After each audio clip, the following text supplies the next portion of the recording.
going on, everybody? Johnny Mac here. Thanks for tuning into the channel. If you're a returning subscriber, welcome back. And if you're new, welcome.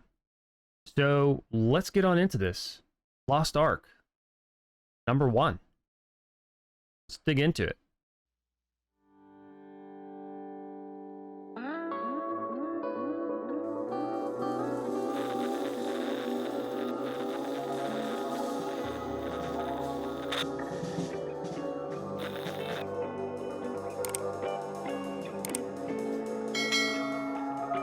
So for those who are unaware, Lost Ark is slated to do some really good things. It's on the up and up. This past week has been exceptional for the game. Granted, there's been some outside factors, and we'll go over those here in just a little bit. But the Korean Herald put out this article, which is a very interesting read. So Smilegate's Lost Ark rewrites rules of online PC game market. Very interesting read. So let's go ahead and go over this. So Lost Ark enjoys a resurgent boom as the most popular RPG title in South Korea, as players seek a haven from scandal-laden titles. So for those of you who aren't aware, and maybe you're tuning into the channel for the very first time, there's been a huge scandal going on with Blizzard.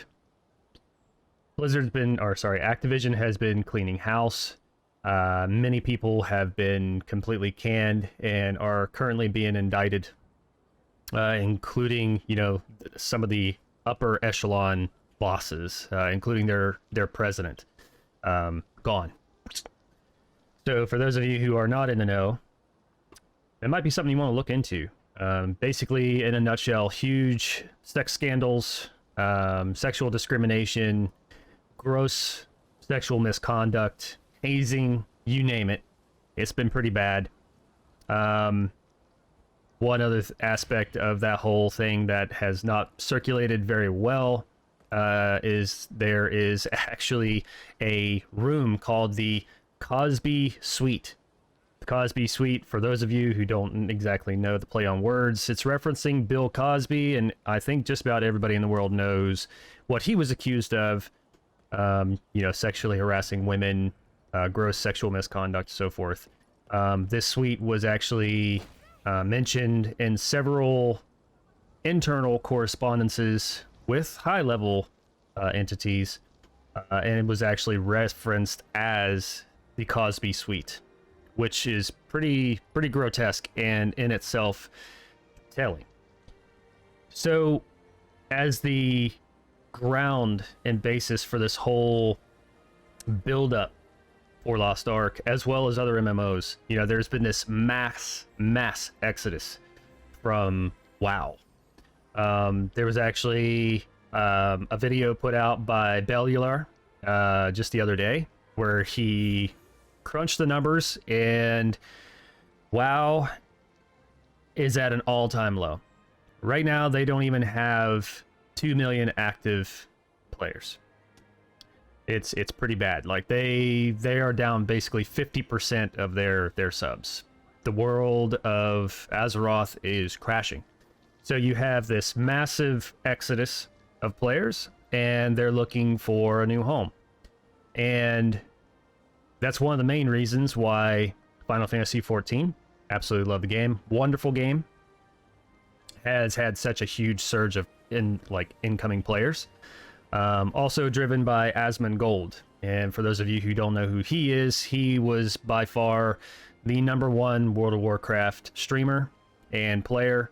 He's been playing it for years and years. He's world renowned.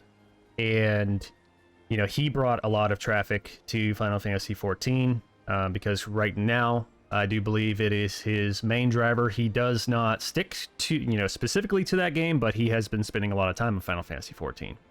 He has also touched Lost Ark, and he was intrigued by Lost Ark. Also, there's been some other things happening in the background as well. You have Black Desert Online. Black Desert Online has a notorious reputation for having a lot of whales and being a huge money sink as well as a huge time sink. Well, apparently there's been an exodus from that game as well. Not nearly like the World of Warcraft exodus, but a lot of people have in fact left that game. So what does this mean for Lost Ark? So those are the external factors to the rise and success of this game. So let's go ahead and dig a little bit further into the article and see what they're saying here. So Lost Ark, developed by Smilegate, has emerged as the most popular title in the role-playing PC game category in South Korea. A surprising performance given its rise to the top slot took some time and benefited from a host of external factors, in which I've already gone over those external factors. The multiplayer game was launched in November of 2018. As with other mainstream games, it pulled off a stellar record when it formally kicked off its service, drawing a record 350,000 concurrent users. Over time, its popularity declined as fickle players migrated to other games, forcing Smilegate to reduce the number of servers. So when that server reduction happened, anytime there's a server reduction in any game, it sets off a signal in players' minds, right? It's like, oh, the game is dying. And for the more, faint of heart players, whenever they see that, a lot of times they start delving out and putting their feelers out for other games. And whenever they find one that catches their interest, they hop over to that, and then they forget about the game that, where the server reduction happened. Happens all the time. If Lost Ark followed the conventional cycle, it would be time for Smilegate's top managers to decide whether to keep investing in the game, but Lost Ark bucked the typical cycle in dramatic fashion and is now enjoying a resurgent boom, attracting not only newbies, but also veteran video game streamers. On August 13th, Smilegate said the number of concurrent users surpassed 240,000 shortly after it had a new character update. This is the Sorceress, which Kolivare knows all about that. He has actually been maining Sorceress here as of late. Other metrics include new and returning players also soared, while the number of active users hit the milestone of 1 million. That's a lot of active users, chat, and that's a huge surge for the game. Huge. In response to the surge in the number of players and reports about a long login queue, Smilegate rushed to open a new server. So they have a new server for the Korean version, not for the Russian version. The Russian version still has 2, but yeah. So that's a good bit of news right there. According to data published Monday by Envin, the country's biggest game community, Lost Ark ranked second after League of Legends, outstripping other online titles from the 3N game developers, Nexon, NCSoft, and Netmarble. I kind of like that. 3N game developers. Pretty funny. Lost Ark's resurgence is widely deemed to have stemmed from a mix of in-house efforts and external developments. From early this year, Smilegate has been rolling out a series of updates at a steady pace, introducing new fields, raid courses, and characters that offer fresh experiences for existing players. Smilegate's strategy of maintaining a stream of updates has contributed to a shoring up of key metrics, including concurrent user count, while improving its reputation with local PC players. So let's touch on that. That's actually a big one, right? So Smilegate's strategy of maintaining a stream of updates has contributed to shoring up key metrics, including concurrent user count, while improving its reputation with local PC players. So here's the thing. So this whole World of Warcraft thing started because they were taking advantage of their player base, right? They were taking advantage of their player base. They weren't providing good quality content. They were basically giving the big FU to their subscribers who were paying them good money to play their game. They were purchasing a product on a monthly basis, and Blizzard was failing to deliver, right? So let's take a playbook out of Yoshi P's when it comes to Final Fantasy XIV. Yoshi P is very, very passionate about leading his team in such a way where they put product quality over product quantity first, but they always keep their community in the loop. And they do a very, very good job of doing that. And that's the reason why the Final Fantasy XIV loyalists tend to be so incredibly loyal because the Final Fantasy XIV developers take care of them, right? So Smilegate basically took a note out of that playbook and said, hey, you know, we're going to communicate. And it became very apparent with the Nostalgia trade fair. I call it a trade fair, but it was a Nostalgia, or it was a event where, you know, they presented the upcoming changes that were happening or going to happen in this latest update that just happened for the Korean server last week. And, you know, they're kind of rewriting things. They're setting a standard or helping establish a standard for how MMOs, but not just MMOs, but how any corporation that is behind the development of a game should operate, right? They're pro-consumer, which is totally awesome. You know, that's how it should be. It should be pro-consumer. If they want people to buy their product and stay with their product, they should be pro-consumer, right? And especially at a time like this, whenever we're experiencing, you know, new generation of consoles, and on top of that, you know, you've got all these shortages of hardware and so forth. So everything that's happening should be pro-consumer. You know, you don't want to introduce new games to the market that can't be played by anybody, right? It's not a good time. So another key factor behind the game's popularity is a relatively soft approach to the pay-to-win scheme. We'll touch on that a little bit later, probably in another video. But a growing number of local gamers are tired of injecting huge amounts of money on a regular basis to stay competitive in major mobile and PC games, especially those developed by the 3N companies. Lost Ark offers items that users can purchase to empower their virtual characters, but Smilegate allows players to choose whether to opt into the scheme that lets them climb the ranks faster. If they opt out, they simply take a leisurely pace without spending money. So this is actually a very important piece of this article right here. Every single stream I always get asked, you know, is Lost Ark pay to win? In my opinion, absolutely not. The reason why is because, in my definition, there's nothing that can be purchased in this game that's going to directly affect my playing of the game and my enjoyment of the game simply because somebody else purchases something with their money. They can purchase a character boost, or they can purchase whatever they want. It's not going to affect me and my enjoyment of the game. PvP in this game is equalized, so it all comes down to your player skill, right? You can't even engage in PvP until you hit level 50. So the only thing that somebody is going to minorly affect me with is their, you know, their paying to level up faster. Well, that doesn't really affect me, and it doesn't affect my enjoyment of the game. I enjoy the game just fine. I've played almost every single class, or at least touched on every single class in this game over the past month and a half, and I haven't dropped a single dime on the game. And I still enjoy it. Broadcasting today, over a month later. Still enjoy the game. It's very enjoyable. Love it. So, pay to win? No. The article hit it right on the head. It's not pay to win. It's not pay to win at all. You can choose whether to spend your money or not. Everybody's an adult. If you choose to spend your money, that's on you. Spend your money. Don't ask me to do it.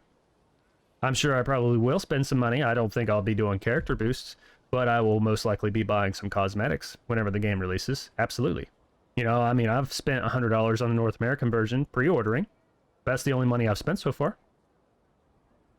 Other people spend $100 on collector's editions and stuff like that of other games all the time. So that's my stance on that. Aside from in-house efforts, Lost Ark came to welcome an influx of new players, largely because its rival companies made operational mistakes and disappointed paying users. Once again, they're taking a jab at Blizzard right there. MapleStory, old school. A popular game from Nexon lost loyal players after it was accused of manipulating the ratio of random cash items, which they did. Many of MapleStory's users who were angered by the developer's policy quit and migrated to Lost Ark. There's that. Millennia Gem of NCSoft touched off a firestorm of criticism from paying users after the game maker rolled back the character ability upgrade system. The scandal brought another fresh group of users to Lost Ark, so there's more. In recent months, players from other games are also paying attention to Lost Ark, largely because the game is regarded as the new best destination for those who want to play a popular PC game.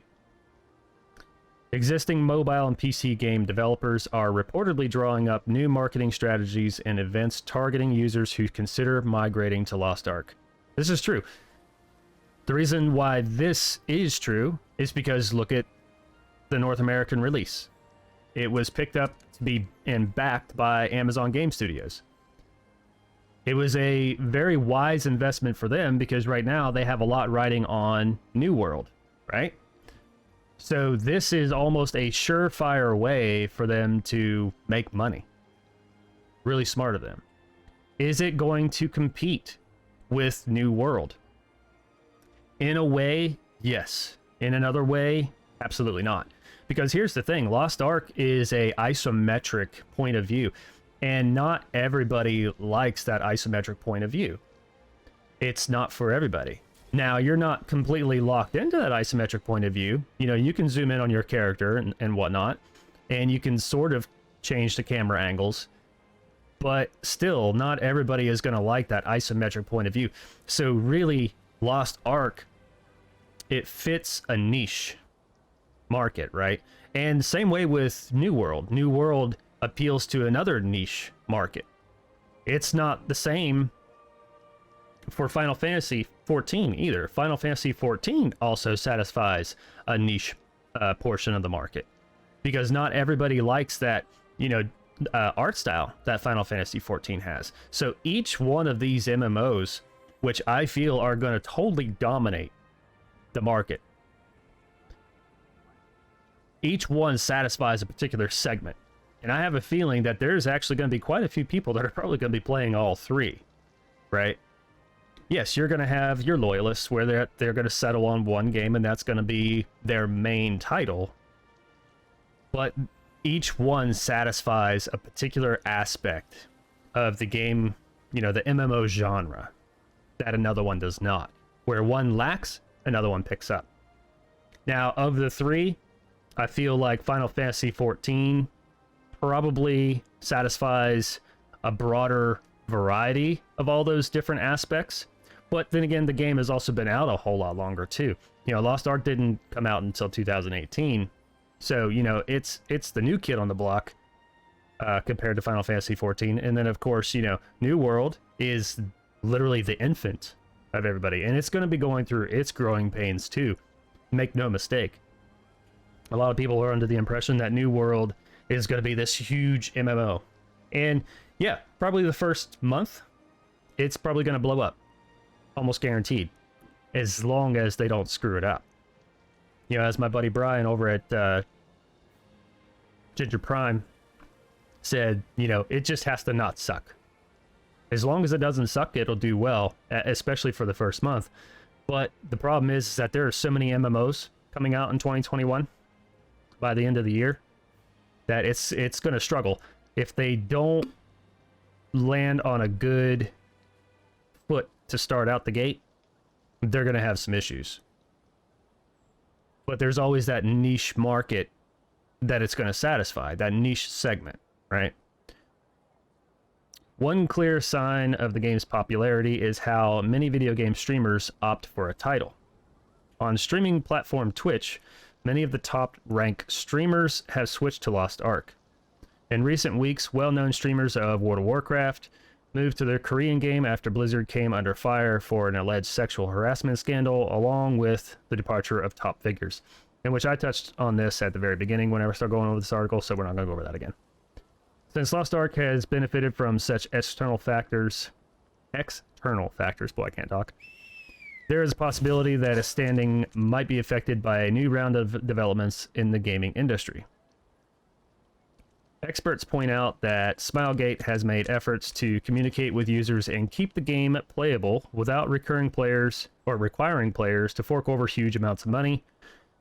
They say if Lost Ark is to remain popular, Smilegate should retain the game's combination of constant updates and smooth communication with players. Right there. Smilegate should retain the game's combination of constant updates and smooth communication with players. That's a play right out of Yoshi P's book. Yoshi P, that's what he focuses on. That's his primary concern when it comes to Final Fantasy XIV. That's his entire business model, is communicate with the player base and deliver the product. And he doesn't rush anything. If the product is not ready, he doesn't push it out. It's very simple. It's so simple, a caveman can do it, right? Quote unquote. So Lost Ark is really shaping up to be something fantastic. I'm super excited. I absolutely cannot wait until this game launches here in North America, just to see exactly where it's going to go. Because right now, you know, the sky's the limit, right? The sky's the limit. There's so much that can happen. Because with Blizzard having let loose of the reins, well, really the reins being torn away from it, right? There's so many players out there that need a home. And MMO players, myself included, you know, I started off in Final Fantasy XI Online. Thanks, Ethelwa. Thanks for the sub, man.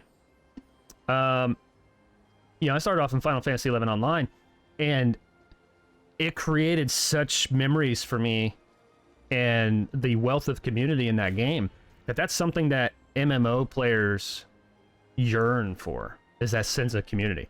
And I'm going to touch on that too. The community in Lost Ark is absolutely amazing. Absolutely amazing. You know, bar none, it is easily in the top 3. Easily in the top 3. Ever since I've started streaming Lost Ark, I've had so many people who are veterans, you know, hop into my streams or private message me and say, hey man, you know, you're doing awesome. Here's it. Try this. Do this. You know, maybe you'll have a little bit more luck doing this. And the wealth of information that has been shared with me by the community freely, without any type of attitude or anything like that, is absolutely phenomenal. And you don't find that in a lot of places. Like, you know, Black Desert Online, I played it, and in all honesty, didn't like the community. The community is, on average, pretty brazen. And on top of that, you know, full of whales, you know, where it's definitely pay to win. You know, Black Desert Online is pay to win. I don't care what anybody says. You know, I saw a video the other day where a guy dumped $260,000 into the game. He is their biggest money whale in the game, and probably one of the biggest money whales of any MMO. I know that certainly from what I've ever heard of anyway, that has ever been confirmed, or for anybody who's actually come forward deliberately and said, yeah, I've spent this much money. Now, the guy did say that he was financially secure, and $260,000 to him really wasn't a lot. But the guy spent $260,000 on an MMO in a pay-to-win aspect within, I think he said, like a year and a half. Like, that's a lot of money, you know? I mean, like I said, the guy's obviously financially secure, and that's really nothing to him. But it's just like, wow, you know? And he wasn't toxic, you know, but he himself said that it's like, if you want to be competitive in Black Desert Online, you pretty much have to swipe. And that's awful. That's absolutely awful. That's bad design, right? That's bad design. And Smilegate does not have that problem. You know, you can get on Twitch right now, and you can watch just about any streamer who's streaming, except for me, of course. They're playing PvP, and not a single one of them have swiped. I'm sure that there are people that have swiped, but that swiping does not give them advantage in PvP. They've probably swiped by, you know, maybe they're leveling an alt really fast, so they swipe to level that alt up, or maybe they swipe to buy a cosmetic. That's it. You know, so Lost Ark is in a really, really good position, and I absolutely cannot wait to see where it's going. I'm definitely going to be sticking with the game, and it's going to be my daily driver. Obviously, I'm going to be covering New World as well, but yeah, Lost Ark, I'm telling you guys, if you haven't jumped into Lost Ark yet, you definitely need to. for sure. So for anybody that's going to be watching this stream later, absolutely, you know, hit that sub button. Subscribe to my channel. I'll be putting out a lot more content on the game in the coming months. You know, we're due, hopefully, fingers crossed, you know, to launch in October for the North American version, and hopefully everything will go off without a hitch. I have a feeling that Lost Ark for the North American version the launch is actually going to go very smooth. The closed beta that they had went absolutely amazing. It was a total positive for the game. From what I understand from the people that were actually in the know, you know, there are very few bugs reported, which was relatively unheard of in a beta, truth be told. Usually there's a rap sheet, you know, a mile long of bugs that need to be squashed.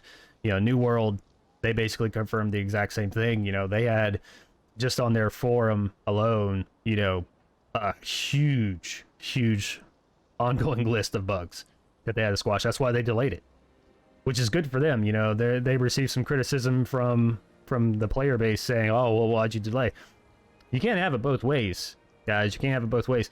You want a good quality product or you want a crap product, right? I would much rather have a good quality product. I'd much rather wait a couple extra months, get a good quality product with as few bugs as possible, so that way whenever I'm playing it, I'm not bitching saying, oh, well, this game sucks, you know, blah, blah, blah. That's just silly. Silly. You know, quit whining. I don't understand why people wouldn't actually want the product that they're paying for. Makes no sense to me. So, that's my spiel. But anyway, hit that follow button. Hit that subscription button. That's going to sum up the video for today, guys. As always, thank you for your continued support if you're a current subscriber, and if you are new to this channel, guys.